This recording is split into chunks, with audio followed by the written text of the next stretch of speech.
Bien, el tema de la humildad da para mucho porque es una especie de tratado, pudiéramos decirlo así entre comillas, psicológico de la espiritualidad.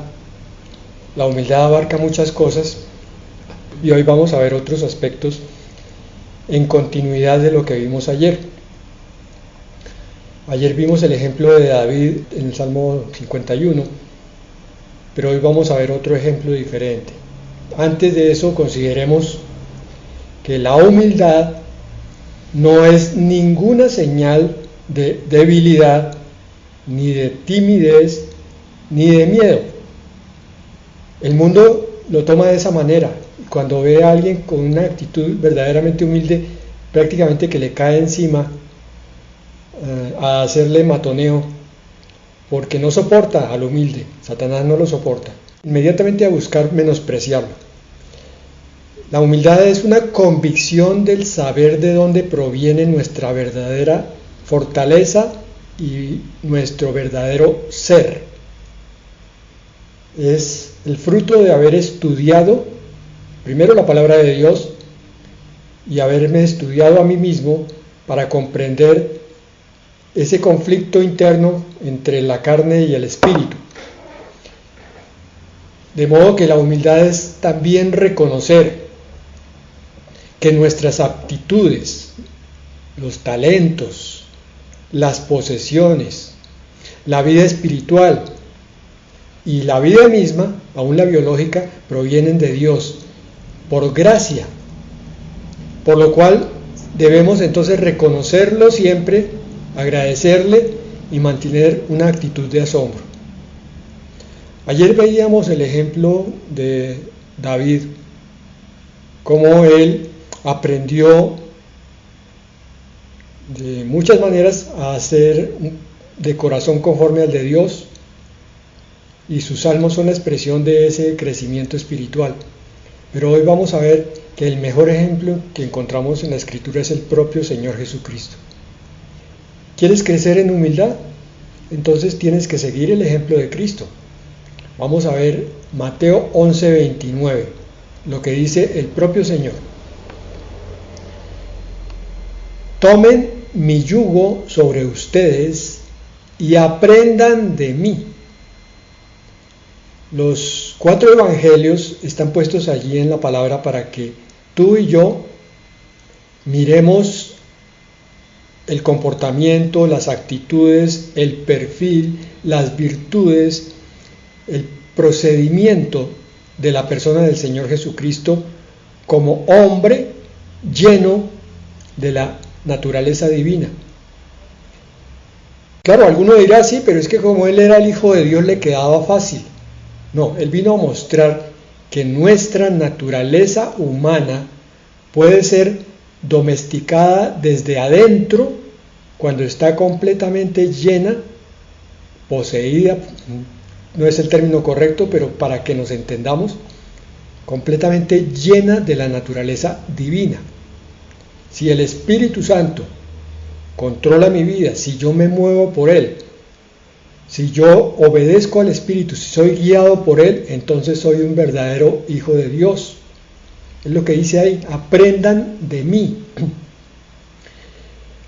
Si queremos aprender sobre determinadas virtudes, siempre tenemos que mirarlo a Él, leer los evangelios una y otra vez y repasar ese retrato que se nos muestra allí. Continúa diciendo Él mismo, pues yo soy manso y humilde de corazón.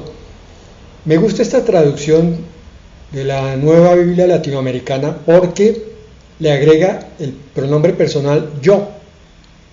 Y ustedes saben que el nombre del Señor por el cual se manifestó a Moisés es yo soy. Entonces cuando aparece en el Nuevo Testamento el yo soy dicho por el Señor Jesucristo nos está mostrando la esencia idéntica del Padre con el Hijo. Yo soy manso y humilde de corazón. Y entonces esto se nos convierte en revelación, porque nos dice, Dios mismo, el yo soy, está diciendo que es manso y que es humilde. Ojo, Dios mismo está diciendo que Él es humilde. Espero que esto entre primero a tu corazón y después a tu espíritu. Dios, el Todopoderoso, el Grandioso, el Eterno, dice: yo soy humilde. Por tanto, no tenemos entonces nosotros ninguna disculpa, sino todo lo contrario, una motivación gigantesca.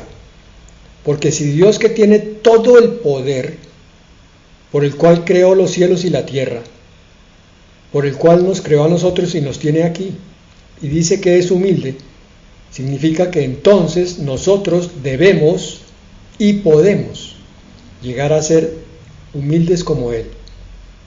Yo soy manso y humilde de corazón, o sea, desde el interior, no la apariencia externa. No es solo bajar la mirada o no mirar de frente, es el corazón en el fondo. O sea que la humildad no tiene nada que ver con una mirada aparentemente mansa. Puede existir esa mirada, pero un corazón completamente soberbio. Las actitudes aparentemente mansas y humildes en un corazón que no corresponde. Pero si esa mansedumbre y humildad vienen desde lo más íntimo del ser, entonces la conclusión la dice él: hallarán descanso para sus almas. Medita por favor en esto. La humildad, la desprestigiada, la rara humildad, trae paz. Entonces ya no es solamente el mandato que tenemos que seguir, sino algo que es completamente deseable, porque significa que en la soberbia, en el orgullo, en la rebeldía, no vamos a tener ningún descanso. Es solamente en la humildad. Vamos a mirar entonces ese ejemplo del Señor en forma práctica y a sacar 8 características bíblicas de la persona humilde directamente desde la palabra que está en Filipenses capítulo 2, empezando en el versículo 3.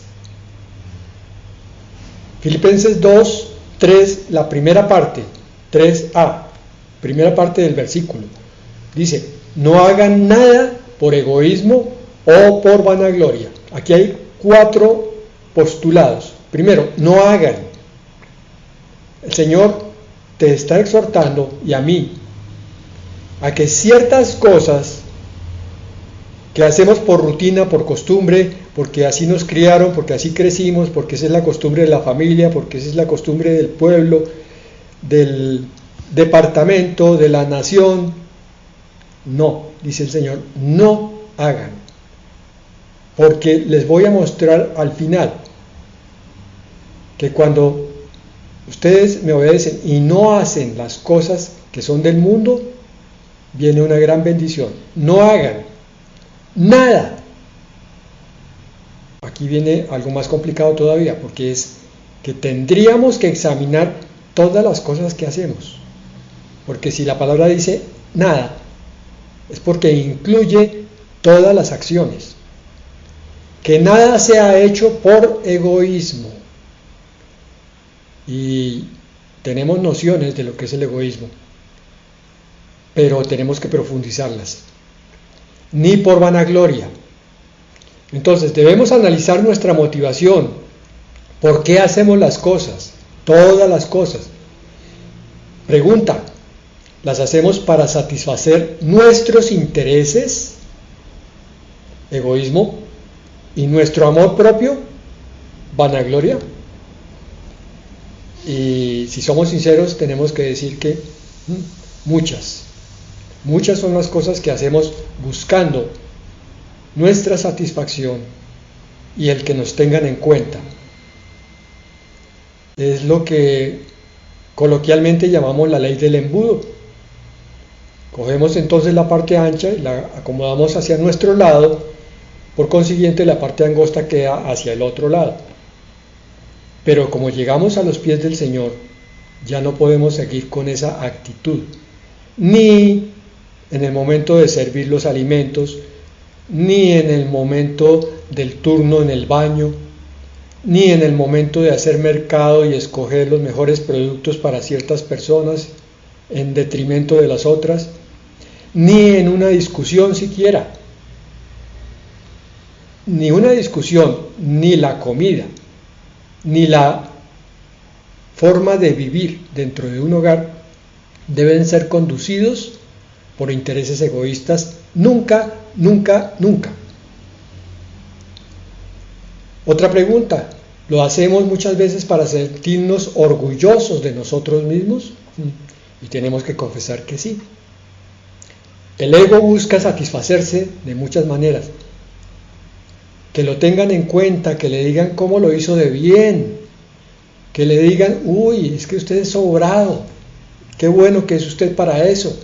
Uy, hermano, semejante obra no la puede hacer ningún cristiano, solo usted.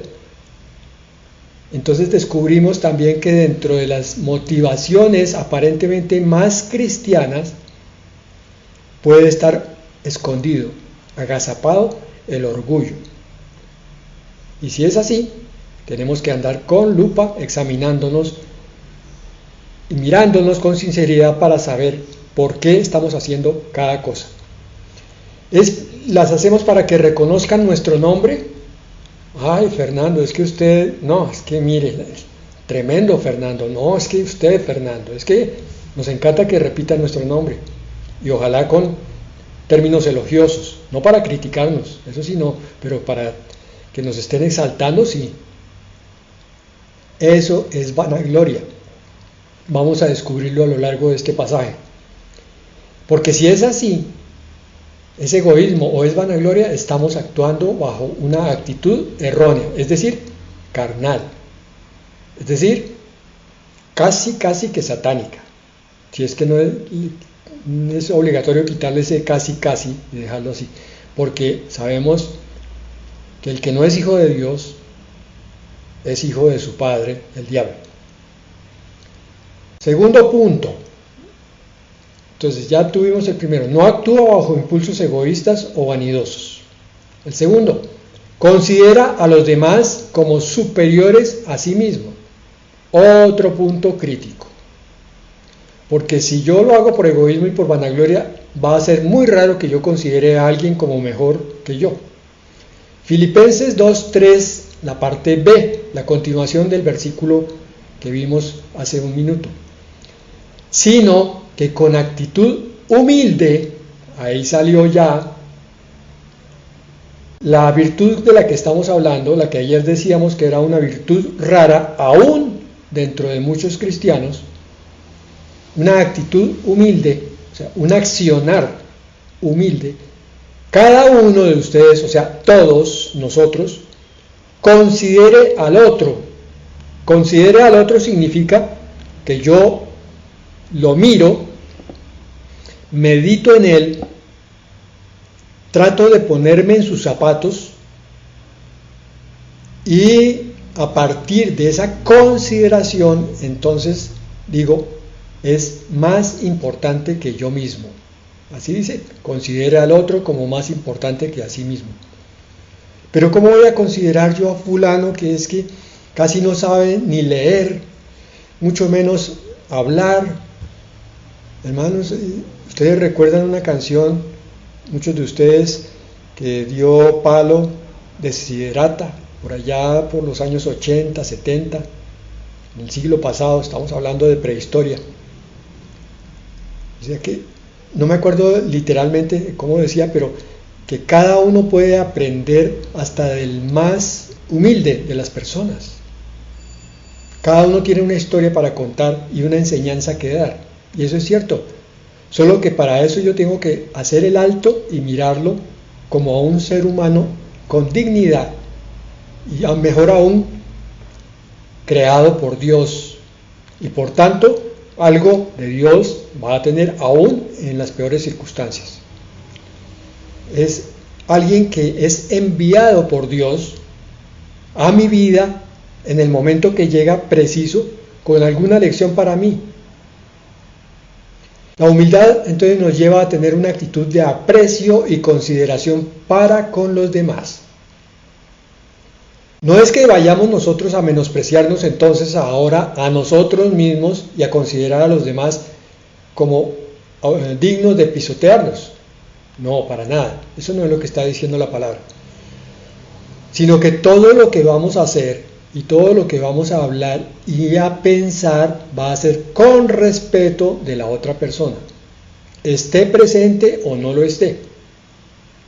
Respeto salido, ¿cómo nos cuesta esa parte de ser entendida? Que esa persona fue creada por Dios. Y aun si es vaso para deshonra, algo tiene que traernos como mensaje. Trataremos entonces a las demás personas mejor de lo que nos gustaría que nos trataran a nosotros mismos, y esta es la famosísima, conocidísima regla de oro: hacer a los demás como nos gustaría que nos hicieran a nosotros.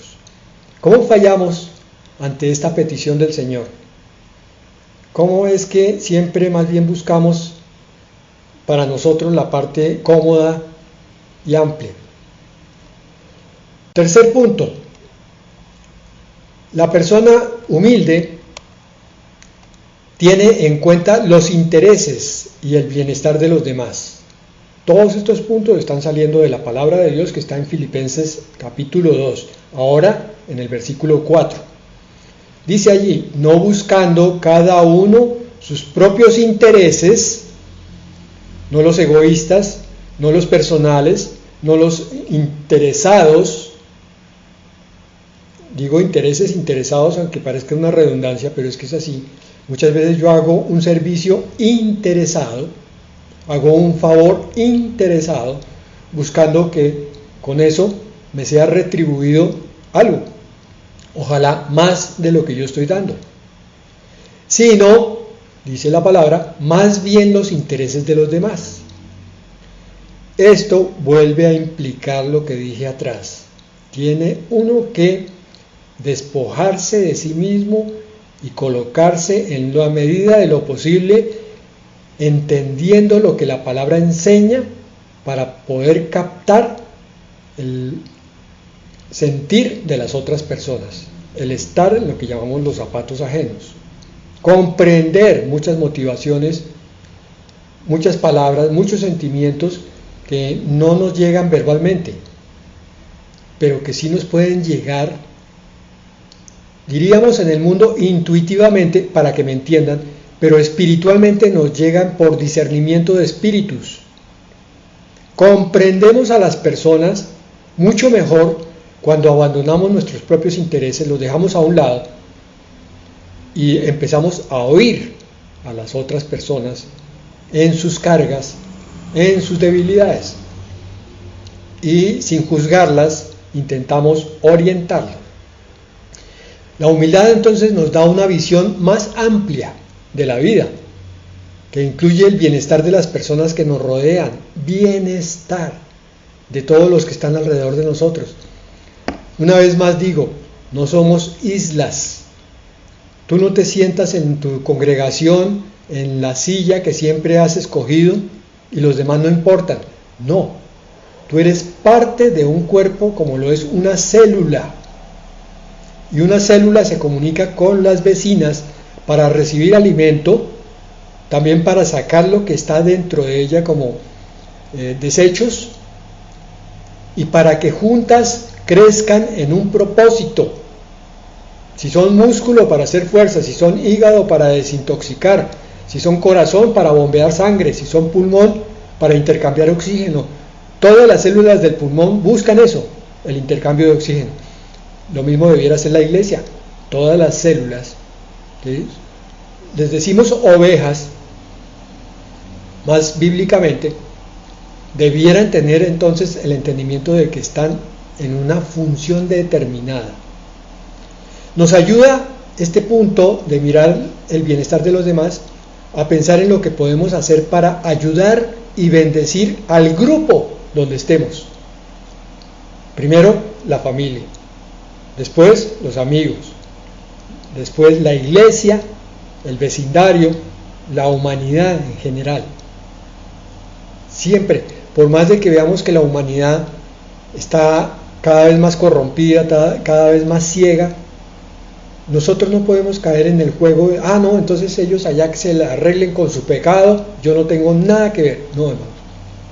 hay que poner un grano de arena aunque no se vea, porque un día vamos a rendirle cuentas al Señor. Y nos hace sentir parte de algo más grande, ese buscar el bienestar de los demás. Nos lleva a contribuir para el mejoramiento de la vida de los demás. ¿Para qué estudió Derecho? No, pues para defender al débil. ¿Para qué estudió Arquitectura? No, pues para diseñarle las casas no solamente a los ricos, sino también a los pobres. ¿Para qué estudió Medicina? Para ayudar al enfermo, no importa el estatus. ¿Para qué es pastor? Para servir a los discípulos del Señor. ¿Para qué es discípulo? Para aprender del Señor y un día llevar ese discipulado a otros. Y entonces convertirse ahora en maestro de la palabra, así sea por media hora. Cuarto, ¿en qué estamos? Características bíblicas de la persona humilde. Cuarto, se esfuerza en ser más como Jesús. Filipenses 2:5 dice: haya pues en ustedes esta actitud que hubo también en Cristo Jesús. La conjugación verbal, que se convierte prácticamente en una orden cuando dice haya, o sea, que en ustedes también exista la misma actitud de Cristo. Claro, somos llamados a andar en los pasos de Cristo, a seguir el modelo de Cristo, a ser llenados de la presencia y de la vida de Cristo para actuar como Él. Entonces el humilde echa a un lado sus emociones o sus deseos y se concentra más en ser como Jesús. No importa cómo se sienta, deprimido, derrotado, débil, o por el contrario, eufórico, lleno de vitalidad, pero que no sabe para dónde dirigirla, mire a Jesús, mírenlo. De eso se trata. Se trata de Cristo en el cristianismo. No se trata de Cristo viniendo a servir a los cristianos. Sí, ya lo hizo, ya nos sacó del hoyo profundo, ya nos quitó el pecado, pero ahora en gratitud nos toca servirlo a Él. Por tanto, tenemos que ser como Él para entender su obra y sus motivos. El que se esfuerza en ser como Jesús se postra a los pies del Maestro cada día porque desea actuar y vivir de una forma que lo glorifique a Él. Dice: Señor Jesús, tu hermosura, Señor, me conmueve, tu grandeza, tu mansedumbre, Señor. Cuando leo la palabra y veo cómo tratabas tú al pecador, a la adúltera, al necesitado, al enfermo, con qué respeto, con qué amor, cómo sentías tú la necesidad de ellos en ti mismo, hasta el punto de que muchas veces lloraste. Entonces este cristiano pasa a darle las gracias y a glorificarlo. Y además sabe que nunca lo va a poder copiar, que necesita tener una comunión completa con el Señor Jesucristo para que Él se manifieste en mi ser y entonces yo en algún momento empiece a parecerme a Él, porque solo nada podría hacer. Busco la unción del Espíritu Santo y recibo así la fuerza espiritual para tomar decisiones, para efectuar acciones que reflejen el carácter de Cristo. Ese es mi cristianismo, ese tiene que ser mi cristianismo. No es el de oír y oír y oír, es el de que un día, hoy, yo sea más parecido a Cristo que ayer, y mañana más que hoy, esté un escalón más arriba, esté permitiendo que el Espíritu trabaje en mí.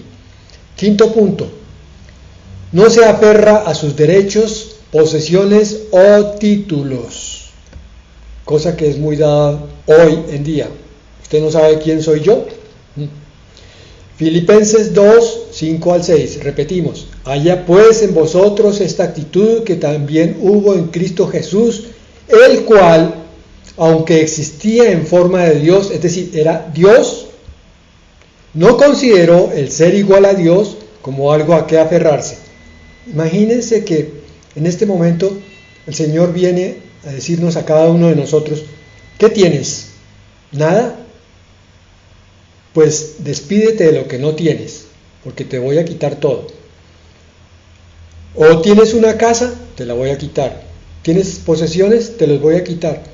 El Señor era poseedor de la divinidad y Él mismo se despojó, porque el ser Dios, con todos los atributos, con todas las bendiciones que eso implica, con toda la magnificencia que debe rodear el trono de Dios, el Señor dijo, no importa, yo voy a servir a mis criaturas y por tanto para eso voy a ser igual a ellas, despojándome de todo lo que me separa de ellas, o sea, la divinidad, hasta ahora. Porque cuando yo cumpla esa misión, entonces ya no habrá separación con la divinidad por causa de mi sangre. Pero hasta el momento, cuando se toma la decisión de que Cristo va a bajar a encarnarse, hasta ese momento había un abismo entre Dios y el hombre. Sin embargo, este Hijo de Dios, este Dios en forma de Hijo, no se aferró, y ese aferrarse tiene una figura en el griego como si se hubiera dejado de agarrar con pies y manos de algo muy valioso, el principal tesoro que tenía, la divinidad y la gloria, se despojó de ella. ¿Han considerado eso antes? Tan hermoso que es tu Señor, que todo eso lo hizo por amor de ti. Jesús era Dios, pero no trataba a los demás desde una posición de superioridad. Aquí en la tierra, aún habiéndose despojado de la divinidad, si hubiera sido uno de nosotros, habría dicho lo que acababa de decir. Usted no sabe quién soy yo. Cuando lo estaban abofeteando, cuando lo iban a crucificar, cuando lo criticaban por lo que decía, cuando se burlaban, nunca dijo, usted no sabe quién soy yo, no se metan conmigo. Nunca, nunca, nunca. Se despojó completamente. Él escogió echar de lado su naturaleza divina y vino como humano para identificarse con nuestras necesidades y con nuestra fragilidad. ¡Qué amor tan grande! Y en esas condiciones Él no hacía reclamos llenos de orgullo. Todo lo contrario, se dejaba humillar. Es que hasta que no hacemos un alto y miramos al Señor, todo es borroso. Seguimos justificando muchas cosas en nuestro ser. No hacía reclamos llenos de orgullo. ¿Cuándo fue el último reclamo que yo hice? Hace muy poco. Y con orgullo.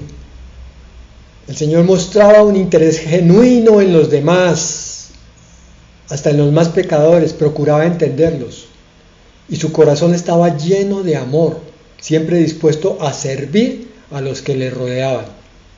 Nosotros debemos hacer lo mismo. Sexta característica, se identifica con los demás y muestra empatía. Filipenses 2:7. Sino que se despojó a sí mismo, tomando forma de siervo, haciéndose semejante a los hombres.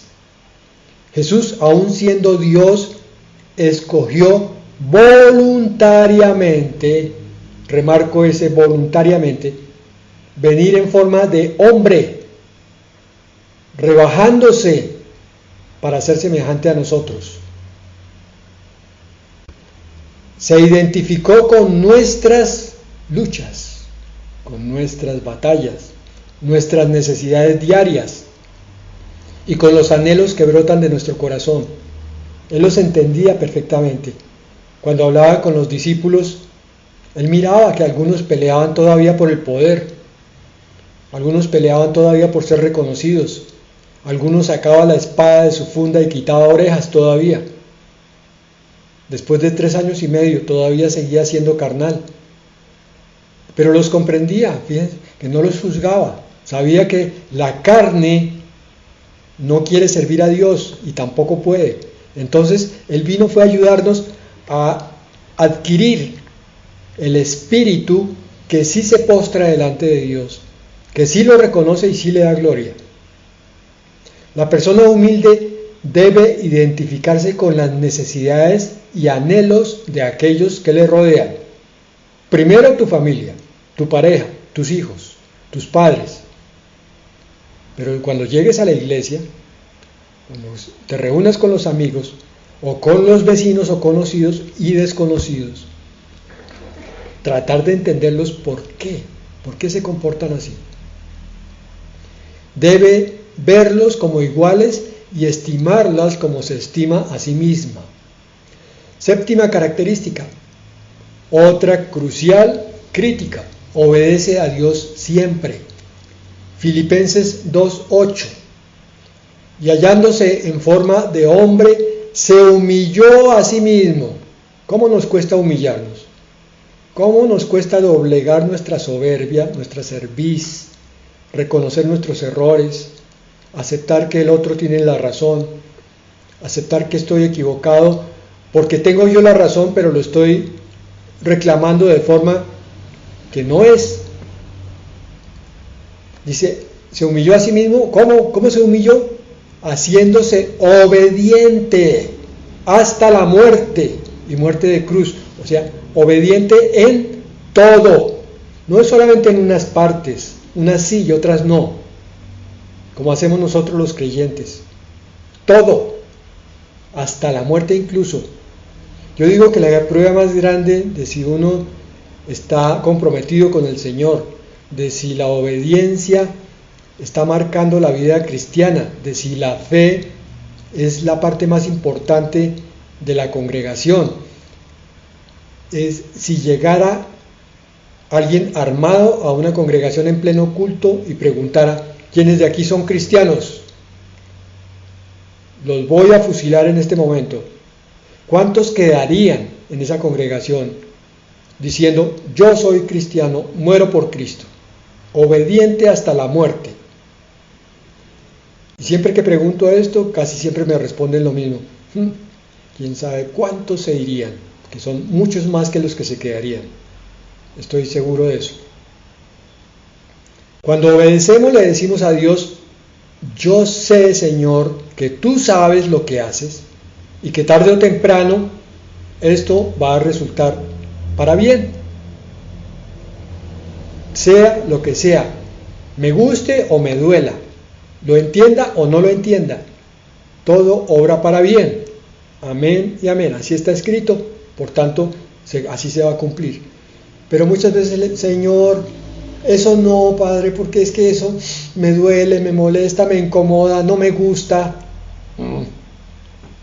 ¿Cómo nos cuesta humillarnos hasta la obediencia? Y octavo punto, el último. Esperó o espera la persona a que Dios lo exalte. Este es otro difícil. Esperar pacientemente hasta el momento en que Dios quiera dejar ese tiempo de humillación. Significa que si te están azotando muy fuerte y todavía se demora, tú esperas que Dios te exalte a su debido tiempo. Y si mueres en el intento, el Señor te lleva de esta tierra, tú dices: bueno, la exaltación será en la vida eterna, no fue aquí en la tierra, no importa, amén, Señor. Filipenses 2:9, por lo cual Dios lo exaltó hasta lo sumo,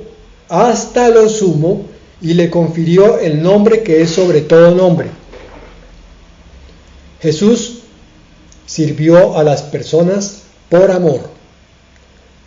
No era un trato que él estaba haciendo buscando recibir la exaltación de los hombres o medallas o premios, sino que hacía todo por obediencia a Dios, sabiendo que recibiría su recompensa directamente del Padre.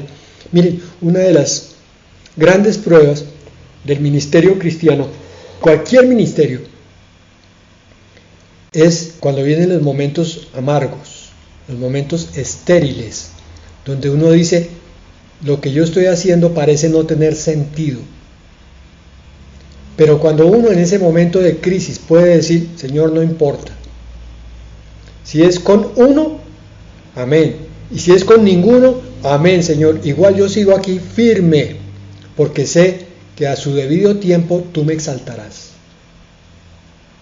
Me vas a llevar de esta humillación a tu presencia. Y tú sabrás qué es lo que vas a hacer. Así fue, eso fue lo que hizo Cristo. Él hacía todo por obediencia a Dios, sabiendo que recibiría su recompensa directamente del Padre.